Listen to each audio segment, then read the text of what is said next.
brand. You always want that LeBron James, that Carmelo, that one guy that's ever break that defense down when times get rough in those late game situations. Paul Gasol does a wonderful job being the point man in the post, and Zach Randolph, he is just one of those junkyard dogs that on your team. But I think that's the one thing that I worry about this team, and offensively, can they keep up the pace? Because they've been on a crazy efficient rate in the way that their offense has been producing points. So I hope they can continue. But I think they've really got a shot to do something this year. It's all going to depend on some of the matchups they get in the playoffs. With Marc Gasol, how much are fans worrying about him possibly leaving, or do you think it's a Duncan situation where he just stays? I mean, there was always talk of Duncan going to Orlando when he was a free agent back when McGrady went there. Do you think, is there that fear in Memphis of Gasol leaving and breaking up what's the special thing they have going right now?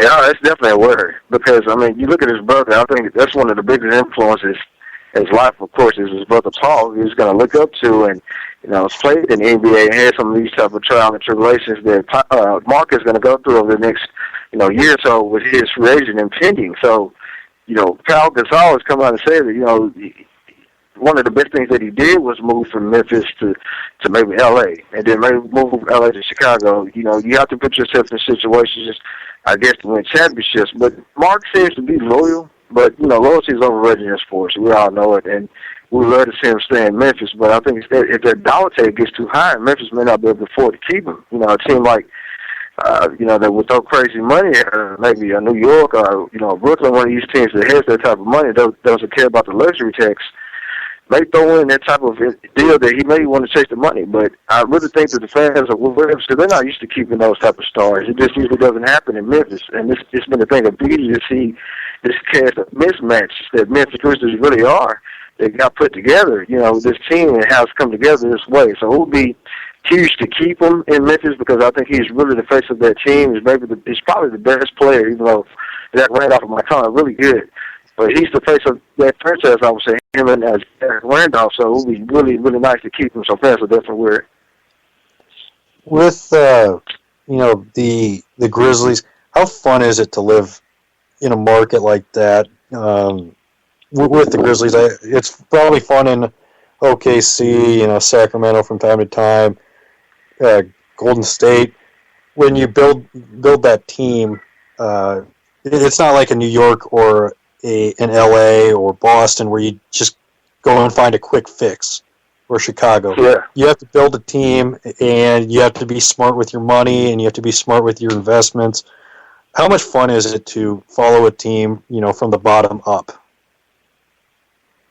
It's great. It's great to watch a team put together something, and like you said, not overnight. You didn't just add a three-team trade where you got maybe the second-best player in the league on your team all of a sudden. Now you have to surround him with players and things like that. The Grizzlies were the 11 stars of the league, in the early 2000s and, coming into the mid-2000s. But some things changed. A lot of change in their management. They went through a lot of change as far as ownership and things like that. But now they seem to have getting it together, maybe by some luck in some instances. Who thought that Zach Randolph will become the player that he became with the Memphis Grizzlies after being casted away? I promise not to get distracted while driving and show my team.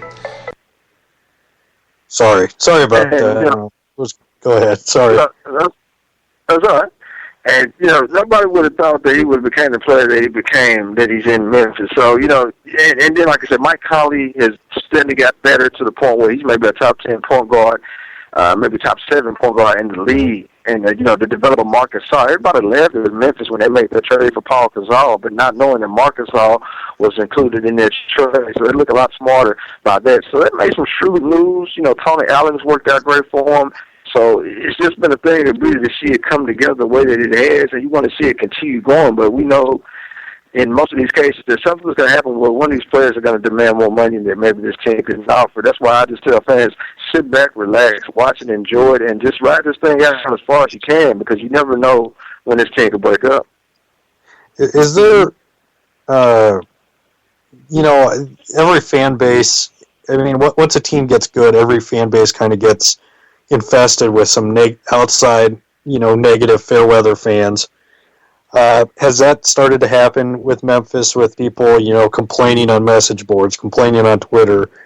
Has that started to come with the success of the Grizzlies? Here and there.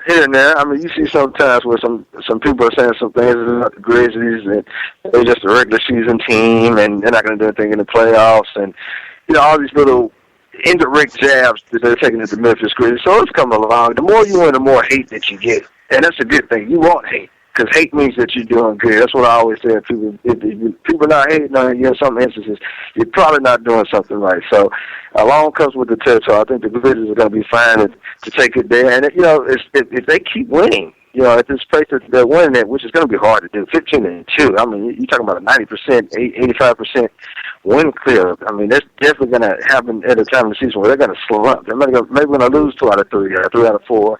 It's going to be important to see how they respond to that, because you're going to need that toughness. But, in the playoffs, but this team has been in the playoffs for the last 3 or 4 years, making deep runs to the Western Conference Finals just a couple of years back, with a favorable matchup that they would have had against the Miami Heat. So, I mean, they've been there, they've done that. They have a lot of chemistry, and it's going to be crazy to see how far they can take it. Hopefully no injuries, like you said earlier as we was talking, come into play. But if they stay healthy, everything run right. You got to get these bandwagon fans that always jump on like they've been doing the Cleveland Cavaliers, another winning team. With the Grizzlies, who do you think is there any matchup nightmare for the Grizzlies in the Western Conference, in your opinion? It's the Spurs. I mean, just the way that the thing about the Spurs is, Memphis has the grit and grind. They have a defense that's based off of what you're going to get out the post out of Marcus Gasol. And then you have the perimeter dog that you need in Tony Allen. The thing that the Spurs do so well is they rotate the ball. You cannot keep up with how many passes that the Spurs are going to make until they find their perfect shot. And it just wears their defense out for the Memphis Grizzlies. Tony Allen, they like to play man-to-man defense. They like to stay straight up. It's so hard for him from the guard, maybe a Tony Parker or some of these guys come off the screen. So that matchup always seems to negate the positives that the Grizzlies have, which is size up front. Tim Duncan and, Tiago Splitter seem to, for some reason, maximize what they're able to do up front. And Tony Parker and Mike Conley, Tony Parker always shows up in the playoffs and maybe edges out Mike Conley. So the Spurs is the one team that always gives the Grizzlies problems. Well, and the thing with the Spurs-Grizzlies matchup is it feels like, all the teams out west seem to like to run. And I also feel like Dallas might be not a nightmare, but the Spurs and the Mavericks are the two that I feel like can switch their style of play to a Memphis style of play and beat Memphis at their own game, because Oklahoma City can't do that. I mean, they had to, they got bailed out by Randolph being suspended in Game 7 last year. Absolutely. And a great shot from the corner from Durant. You look at, Houston, I don't feel like they can do that. Portland, I definitely don't think can do that. It feels like Dallas and San Antonio are the only two that can go to Memphis level and beat them at their own game. Yeah, and the thing is, a lot of people underestimate what it's to be in a franchise that's had chemistry and consistency for a long time. And naming those two franchises, the Spurs and the Mavericks, they've really been a model of consistency maybe over the last 5 years. I know Dallas has had maybe an off year, but they've hit their mainstay in Dirk Nowitzki. He's always been the guy, even though he's fading off the pace that he's had, his prime years, but he's always been a consistent fallback guy. Rick Carlisle is one of the underrated coaches in the league. I mean, he really can draw some plays that really can confuse other coaches in ways that, I've only seen some greats do. So he really has an understanding of the game, how to get Dirk free. And some of the offensive players, they added Jameer Nelson, and, Monte Ellis has been a sand for him as well. So they can really put up some points. And talking about the Spurs, like you said, I mean, we all know what the model of consistency they've been over the past decade. They just know how to do it, and those teams know how to win. Dallas just won the championship, and the Spurs have won the championship.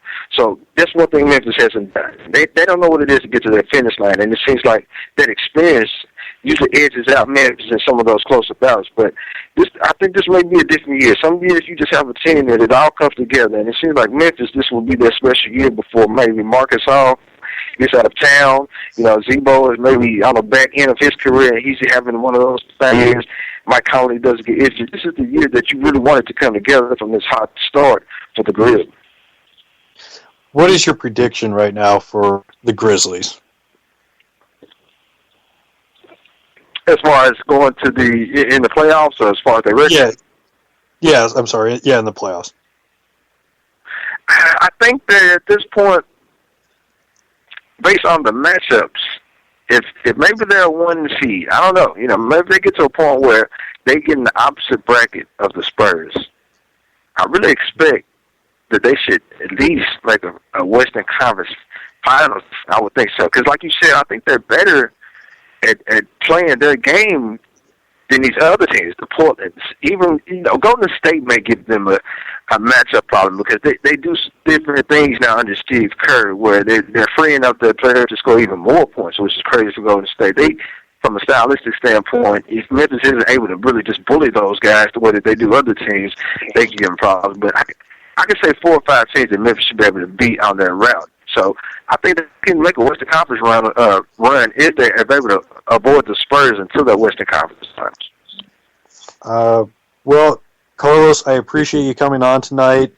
It was a pleasure talking to you. Do you want to tell everybody where we can find you on Twitter, the internet, all that good stuff? Absolutely. You guys can check me out on Twitter at Los Page. I'm down. I do some radio production and also some hosting for Nashville Sports Radio 95.9 FM here in Nashville. Also, check me out on Facebook. You can check me out under the same name as Los Page.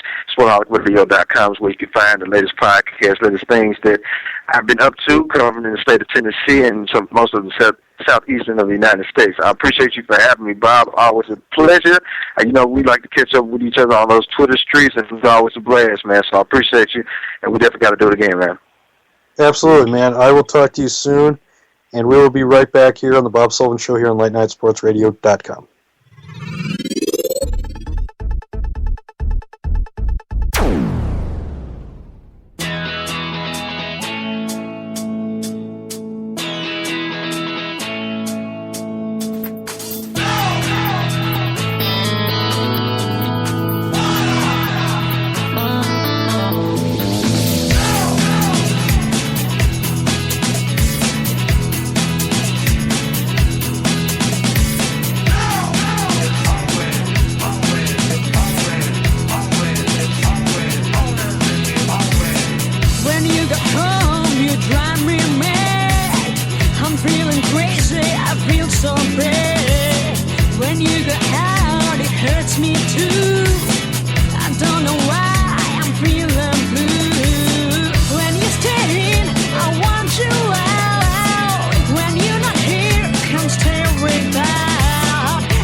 Sometimes you hate.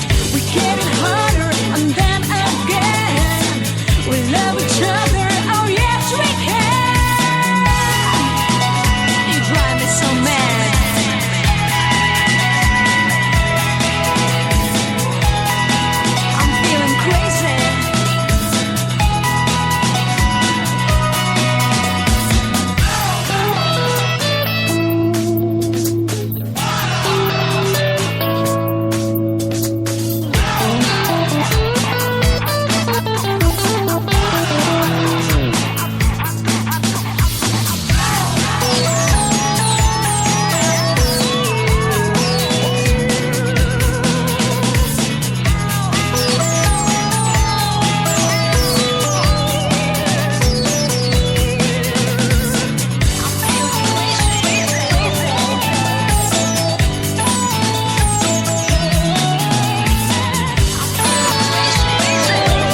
me to